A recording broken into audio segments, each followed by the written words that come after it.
मंगल, चंद्रमा और राहु कंजक्शन के लिए हम डिस्कस कर रहे हैं और इस वीडियो में अब आपके सिक्स्थ हाउस के लिए विचार करेंगे। सिक्स्थ हाउस की बात आती है तो ये कंजक्शन आपके लिए काफ़ी ज़्यादा इंपॉर्टेंट हो जाता है, क्योंकि ऐसा कंजक्शन आपको काफ़ी ज़्यादा कंपटीशन देता है लाइफ में। यहाँ पर राहु जस्ट जो सिक्स्थ हाउस की क्वालिटीज़ हैं उन्हीं को मल्टीप्लाई करने का काम करेंगे, तो आपकी लाइफ में जो प्रतिस्पर्धा है, जो कंपटीशन है, वो और भी ज़्यादा बढ़ जाएगा। ऐसे में आपके प्रोफेशन वाइज बहुत ज़्यादा आपको कंपटीशन फेस करना पड़ेगा। हालांकि मंगल यहाँ पर आपको काफ़ी ज़्यादा साहसी बनाते हैं, और क्योंकि मंगल भी यहाँ काफी मल्टीप्लाई हो रहे हैं, एक तरफ यहाँ राहु मंगल के साथ मिलकर अंगारक दोष का निर्माण कर रहे हैं, दूसरी तरफ वो यहाँ ग्रहण दोष भी बना रहे चंद्रमा के साथ मिलकर। तो ऐसे में चंद्रमा यहाँ कितने ज्यादा मंगल से प्रभावित है, कितने ज्यादा वो राहु से प्रभावित है। अगर यहाँ चंद्रमा मान लो मंगल से बहुत ज्यादा प्रभावित होंगे तो मंगल कुछ हद तक आपकी ज्यादा मदद करेगा आपकी लाइफ में जो भी प्रतिस्पर्धी स्थितियां आ रही हैं उनसे निपटने के लिए। लेकिन अगर चंद्रमा राहु के बहुत ज्यादा क्लोज होंगे तो उस केस में आप काफी ज्यादा इल्यूजन में आ जाएंगे, बहुत ज्यादा भ्रमित हो जाएंगे, जिससे आपके फैसले मोस्ट ऑफ गलत होंगे। यहाँ पे अब आपके चार्ट में जो मंगल और चंद्रमा जिन जिन भावों को रिप्रेजेंट कर रहे हैं उन भावों को देखिए। अगर इनमें से कोई भी आपका सातवें भाव को रिप्रेजेंट कर रहा है तो आपको और भी ज्यादा चुनौतियां आने वाली हैं, क्योंकि तब आप अपनी प्रोफेशनल लाइफ में बहुत ज्यादा उतार चढ़ाव देखेंगे और इसका असर आपके मैरिड लाइफ पर भी पड़ेगा। इवन जो आपका पार्टनर आपकी लाइफ में आने वाला है उसका भी कहीं ना कहीं काफी नेगेटिव प्रभाव आपके कैरियर पर पड़ सकता है। अब यहाँ पे राहु और मंगल को ही सर्वप्रथम देखिएगा। अगर राहु और मंगल आपस में बहुत ज्यादा क्लोज हो तो जितने भी प्रकार की समस्याएं या चुनौतियां आपकी लाइफ में होंगी उनको आप स्वीकार भी करेंगे और उनको दूर भी करेंगे। लेकिन यहाँ चंद्रमा राहु और मंगल दोनों से ही प्रभावित होने वाले हैं। ऐसे में मंगल यहाँ पर आपकी काफी हद तक सहायता कर रहे हैं, लेकिन आपके चार्ट में वो भाव जिनको चंद्रमा रिप्रेजेंट कर रहे हैं और आपके मंगल भी जिनको रिप्रेजेंट कर रहे हैं, तो वो टोटल 3 भाव होंगे। उन भाव से जुड़े हुए रिश्तों के साथ आपको काफी आक्रामकता देखने को मिलेगी। यहाँ पर अब आपको फिजिकली भी बहुत ज्यादा धैर्य रखना होगा और मेंटली भी। तो आप जितने ज्यादा यहाँ इमोशनल होंगे उतनी ही प्रॉब्लम आपकी बढ़ेंगी। अगर मान लो आपका मंगल या आपका चंद्रमा आपके 10th हाउस के लॉर्ड हैं कोई भी इनमें से, तो आपके लिए और भी ज्यादा चुनौतियां आने वाली हैं। तो ऐसा जातक जरूर चुनौतियों से पार पाने में सक्षम होगा, लेकिन ये उतना इजी प्लेसमेंट नहीं है यहाँ पर। तो आपको यहाँ काफी स्ट्रगल करना पड़ेगा, काफी ज्यादा ही मेहनत करनी पड़ेगी, और इसमें भी मेंटली और फिजिकली आपको दोनों ही तरीके से किसी भी समस्या का समाधान निकालने के लिए तत्पर रहना पड़ेगा। अब अगर किसी अन्य ग्रह का प्रभाव यहाँ हो, स्पेशली दृष्टि संबंध के द्वारा या युति के द्वारा, तो उस ग्रह को देखिए। वो ग्रह आपको तभी यहाँ सबसे ज्यादा सहायता कर पाएगा जब वो एक राहु का मित्र ग्रह होगा।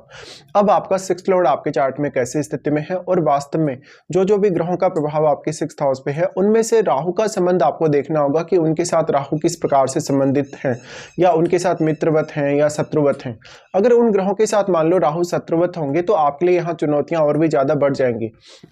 बट वास्तव में इस प्रकार का जातक इतना ज्यादा सक्षम हो जाता है कि वो अपनी लाइफ में कैरियर वाइज कोई भी टारगेट अचीव कर सकता है, लेकिन वो बहुत ज्यादा अगर धैर्य रखे और गलत फैसले लेने से अगर बचे तभी ऐसा कर पाएगा। बार बार आपके फैसले गलत होने, आपके इल्यूजन में आने की वजह से आपको और भी ज्यादा प्रॉब्लम्स बढ़ेंगी। इसके साथ ही ऐसा जातक विदेश से काफी ज्यादा फायदा पाएगा, भले ही उसका मैरिड लाइफ या उसका जो रिलेशनशिप है वो काफी ज्यादा डिस्टर्ब होगा, बट कैरियर में बहुत ज्यादा चुनौतियां आने की वजह से जातक कैरियर में काफी ऊंचाई तक जा सकता है। इस प्रकार का जातक शुरुआत में कभी भी अपने कैरियर में कंफर्टेबल स्थिति में नहीं होगा। बार बार या तो उसका जो वर्क प्लेस है वो बदलता जाएगा, या तो जहां भी वो काम कर रहा है जिस वर्क प्लेस पे भी, वहां पर वो कभी भी कंफर्टेबल नहीं होगा। तो आपके जो साथ वाले लोग हैं, आपके जो कलीग्स हैं, आपके जो बॉस हैं, उनसे भी अब आपको लाइफ में काफी ज्यादा चुनौतियां आएंगी। तो यहाँ पर जस्ट ये कंजक्शन आपके सिक्स्थ हाउस में बन रहा है, तो हमेशा किसी भी प्रकार की चुनौती या किसी भी प्रकार की समस्या से निपटने के लिए आपको तैयार होना ही पड़ेगा। अब इसमें डायरेक्टली आपका मन और आपका जो फिजिकल बॉडी है उस पर दोनों पर ही प्रभाव आएगा, इसलिए स्वास्थ्य को लेकर भी आपको उतना ही ज्यादा अलर्ट होना होगा। यहाँ पर अगर हम दृष्टियों के हिसाब से विचार करेंगे तो मंगल सबसे पहले आपके नवम भाव पे प्रभाव डालते हैं। नवम भाव पे प्रभाव डालें तो मंगल आपको दूर की यात्रा करने के लिए प्रेरित करते हैं, आपको आध्यात्म की तरफ या धार्मिक मामलों में काफी तेजी से आगे बढ़ाते हैं। साथ ही साथ मंगल आपको 9th हाउस को लेकर भी काफी ज्यादा कंपटीशन उत्पन्न करेंगे। ऐसे में आपकी हायर स्टडीज के लिए मंगल काफी सपोर्टिव हो सकते हैं, लेकिन शुरुआत में स्थितियां आपके लिए बहुत ज्यादा चैलेंजिंग होंगी। यहाँ पे अब मंगल का नवम भाव पे प्रभाव होने से आप अपनी संस्कृति, अपने धर्म को टॉप प्रायोरिटी देंगे, लेकिन आप दूसरे धर्मों के साथ भी इजीली एडजस्ट कर पाएंगे। इस प्रकार का जातक का लक बहुत ज्यादा साथ देने के चांसेस होंगे अगर मंगल का ही कोई मित्र ग्रह यहाँ बैठा होगा, या तो आपके नवम भाव में, या तो फिर नवम भाव जो है वो मंगल के लिए मित्रवत हो। अब देखिए यहाँ पे जो मंगल का प्रभाव पड़ रहा है, आप यहाँ आध्यात्म की तरफ काफ़ी तेज़ी से बढ़ सकते हैं ऑलरेडी, क्योंकि आपका केतु भी 12th हाउस में बैठा है। तो हो सकता है धन, लग्ज़री, ऐशो-आराम पाने के लिए ये कंजक्शन उतना अच्छा नहीं है और काफ़ी ज़्यादा चैलेंजिंग कंडीशन से आपकी लाइफ में लाएगा। लेकिन फिर भी आप अगर आध्यात्म की तरफ उन्नति करते हैं, धार्मिक मामलों में अगर आप सक्रिय रहते हैं, तो ऐसा मंगल काफ़ी हद तक आपको सपोर्ट कर सकता है। इस प्रकार का मंगल होगा तो आप अपनी सेल्फ एफर्ट की वजह से, अपनी खुद की मेहनत की वजह से बहुत कुछ करने में सक्षम हो सकेंगे। मंगल का प्रभाव फिर आपके 12th हाउस पे भी होगा और आपके लगन पे भी। देखिए मंगल का जो प्रभाव है केतु पर उतना अच्छा साबित नहीं होता, क्योंकि काफी विस्फोटक स्थिति पैदा होती है। इसलिए आपको देखना होगा, अगर केतु पर इस प्रकार से मंगल का प्रभाव पड़ रहा है तो ये आपके रिश्तों के लिए काफी ज्यादा चैलेंजिंग होगा, अपने भाई बहनों के साथ भी, रिलेटिव्स के साथ भी और काफी अन्य लोगों के साथ भी जिनका डायरेक्टली इनडायरेक्टली आपसे संबंध हो। मंगल का प्रभाव 12th हाउस पे होने से आपको रात्रि का नींद लेते हुए काफी ज्यादा प्रॉब्लम्स हो सकती हैं। कभी कभी इस प्रकार की स्थिति आपके लिए अच्छा सिक्स सेंस ला सकती है। मंगल का प्रभाव 12th हाउस पे होने से आप ब्लाइंडली कोई भी बड़ा खर्चा कर देंगे, आपको आर्थिक रूप से नुकसान होने की संभावना भी बढ़ेगी। अगर मंगल आपके चार्ट में दूसरे भाव के स्वामी हैं, अगर 11th हाउस के स्वामी हैं, तो आपके लिए सिचुएशन और भी ज्यादा चैलेंजिंग हो जाएंगे। मंगल का 12th हाउस पे प्रभाव होने से बहुत जल्दबाजी में कोई भी फैसला ना लें। अगर आप ऐसा करते हैं तो आपका फैसला काफी हद तक गलत हो सकता है और गलत फैसले की वजह से आपको काफी नुकसान का सामना करना पड़ सकता है। यहाँ पर मंगल ज्यादातर मामलों में आपको रिश्तों में बहुत ज्यादा चैलेंजिंग होगा। मंगल का प्रभाव जो लगन पर पड़ रहा है, अगर मान लो आपका लगन मंगल के साथ मित्रवत है या आपका लग्नेश मित्रवत है, या जो साइन है आपके लगन में वो कहीं ना कहीं मंगल का मित्र घर है कहीं ना कहीं, तो ऐसे केस में मंगल आपको एक अच्छी प्रोटेक्शन भी प्रोवाइड कर रहे हैं। हालांकि मंगल यहाँ काफी मल्टीप्लाई हो रहे हैं, मंगल की एनर्जी बहुत ज्यादा मल्टीप्लाई हो रही है राहु के साथ होते हुए।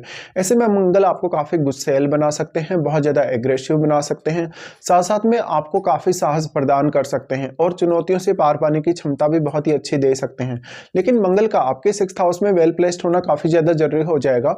तो ये एक ऐसा कंजक्शन बन रहा है आपके 6th हाउस में जो आपकी लाइफ में काफी सारे अप्स एंड डाउन्स लाएगा, चाहे तो वो आपके आर्थिक उन्नति को लेके हैं, करियर को लेके हैं या बाकी कुछ अन्य मामलों में। मंगल का प्रभाव जो आपके लगन पर पड़ रहा है, हालांकि मंगल आपको सारी चुनौतियों को पार पाने में बहुत ज्यादा सक्षम भी बनाएगा। अगर हम राहु और चंद्रमा की दृष्टियों के हिसाब से विचार करें तो राहु सबसे पहले आपके 10th हाउस को ही एस्पेक्ट करते हैं। देखिए 6th हाउस में बैठा राहु जब भी 10th हाउस पे अपनी दृष्टि डालेगा तो मोस्टली वो आपको करियर में काफी आगे बढ़ने के लिए ऑब्सेशन देगा, और यहाँ तो चंद्रमा भी साथ है, इसलिए आप और भी ज्यादा ऑब्सेसिव होंगे। करियर में जो कुछ आप पाना चाहते हैं उसके पाने के लिए आप बहुत ज्यादा सक्षम तो हैं, लेकिन जो चुनौतियां आपकी लाइफ में आने वाली है उनको झेलने में कितने ज्यादा आप सक्षम हैं, इस पर आपको ध्यान देना चाहिए। यहाँ पे फिर राहु का प्रभाव आपके 12th पे भी होगा और उसके बाद राहु का प्रभाव होगा आपके 2nd हाउस पे, तो आपको फॉरेन से कुछ गेन होने की संभावना अवश्य रहेगी। लेकिन इस प्रकार का राहु है तो आपके शत्रु आपका कुछ भी नहीं बिगाड़ सकते, भले आपको उनके साथ कितना भी ज्यादा लड़ाई झगड़ा करना पड़ेगा या कोई ना कोई विवाद में आप पड़ेंगे ही हमेशा। राहु का प्रभाव 12th हाउस पे होने से विदेश सेटलमेंट की संभावनाएं ज्यादा प्रबल होंगी, विदेश यात्रा की संभावनाएं काफी प्रबल होंगी। लेकिन जब भी आप कोई भी ऐसा बिजनेस करें जो डायरेक्टली इनडायरेक्टली फॉरेन से कनेक्टेड हो, तो उसमें पार्टनरशिप का विचार ना करें तो ज्यादा अच्छा होगा। इसके साथ ही चंद्रमा राहु के साथ होने से आप में सेल्फ ऑब्सेशन बहुत ज्यादा रहेगा, तो आपको काफी इल्यूजन से अब बचना होगा। उसके साथ साथ देखिए केतु के साथ क्या कोई अन्य ग्रह आपके 12th में बैठा है। देखिए जो भी प्लेनेट यहाँ है वो प्लेनेट क्योंकि काफी डिक्रीज होगा केतु के साथ होते हुए, ऐसे में उस प्लेनेट विशेष से जुड़े हुए भावों के लिए आपको काफी ज्यादा मेहनत करनी होगी। इस प्रकार से आप में बहुत ज्यादा उग्रता या संयम की कमी होने से अक्सर आपको बहुत ज्यादा प्रॉब्लम्स भी आएंगी। ज्यादातर ये प्रॉब्लम आपको रिश्तों के मामले में और आर्थिक मामलों में आएंगी। राहु का प्रभाव फिर आपके 2nd हाउस पे होगा तो वाणी बहुत ज्यादा एग्रेसिव होने की संभावना होगी। वाणी से जुड़ा हुआ आप में कुछ टैलेंट हो सकता है, आपकी वाणी काफी प्रभावशाली हो सकती है, दूसरों से काम निकलवाने की क्षमता आप में हो सकती है। लेकिन रियली ये तीनों का ही कंजक्शन बहुत ज्यादा चैलेंजिंग है, तो अपने मानसिक स्वास्थ्य और अपने शारीरिक स्वास्थ्य दोनों पर ही ध्यान दीजिएगा। इसके साथ साथ जितना ज्यादा आप यहाँ एग्रेशन को कंट्रोल कर पाए, अपने आप को इमोशनल होने से बचा पाए, उतना ही ज्यादा आप इसका फायदा अवश्य उठाएंगे। तो एक बहुत ही चैलेंजिंग कंडीशन के बाद ये कंजक्शन आपका सपोर्ट अवश्य करेगा आपके करियर में। अब आपको यहाँ पर अपनी महादशा पर भी विचार अवश्य कर लेना चाहिए।